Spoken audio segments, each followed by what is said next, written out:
In a twist no one expected, Andrew Mountbatten Windsor and Sarah Ferguson are set to re-enter the royal spotlight for the very first time since their stunning fall from grace. After months of exile, stripped titles, and explosive revelations, the former Duke and Duchess of York will step back inside a royal palace this Friday, but not for a grand state event.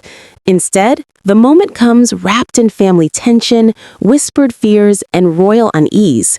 Their granddaughter, little Athena, born prematurely in January, is to be christened at the historic Chapel Royal inside St. James's Palace. Princess Beatrice, 37, and her husband, Ito Mapelli Mosey, have invited only close family and loyal friends. But behind the scenes, it's chaos. One insider admitted, "Everyone is dreading the moment Andrew walks through those doors." Beatrice has remained deeply bonded to her mother Sarah, even as the Epstein scandal erupted around them. But her relationship with Andrew? Chilly, strained, complicated. Still, she extended the invitation, not out of duty, but out of concern.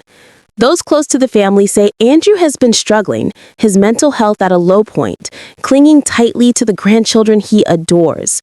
Keeping him away from the christening, Beatrice feared, would be cruel. But even this small family gesture required diplomacy at the highest level. Quiet conversations, careful negotiations, and ultimately, approval from King Charles himself. The scandal that forced Andrew into the shadows resurfaced just weeks ago. A leaked email proved he had lied during his infamous BBC Newsnight interview, insisting he had no contact with Jeffrey Epstein after 2010, despite photographic evidence showing the two together in New York. And if that wasn't enough, Sarah Ferguson's own embarrassing email to Epstein emerged, calling him a steadfast, generous, and supreme friend, even after she publicly claimed to have cut ties with Epstein. Athena's christening would have happened months earlier, but the storm surrounding her grandparents was simply too explosive. Her older sister, Sienna, was baptized within 6 months. Athena had to wait nearly a year. This week, the quiet chapel will fill with familiar faces. Princess Eugenie and Jack Brooksbank, European royals including Princess Nina of Greece and Denmark, a godmother to baby Athena. King Charles was invited, though he's not expected to attend. The Wales family? Not likely to show either. Andrew will almost certainly be filmed arriving and leaving Royal Lodge, but don't expect to see him in official photos. The palace wants zero distractions, zero headlines, zero trace of him in the christening images. For Andrew and Sarah, this will be their first significant appearance since attending the Duchess of Kent's funeral back in September, before their titles were taken away. And observers note it could be Andrew's final time stepping foot inside St. James's Palace as part of any royal gathering. One insider summed it up quietly.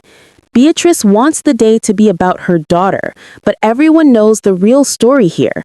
This moment marks the former Duke and Duchess of York's return and possibly their farewell.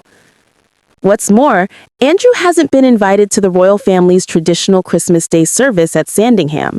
His daughters, Beatrice and Eugenie, are welcome, but he remains firmly shut out.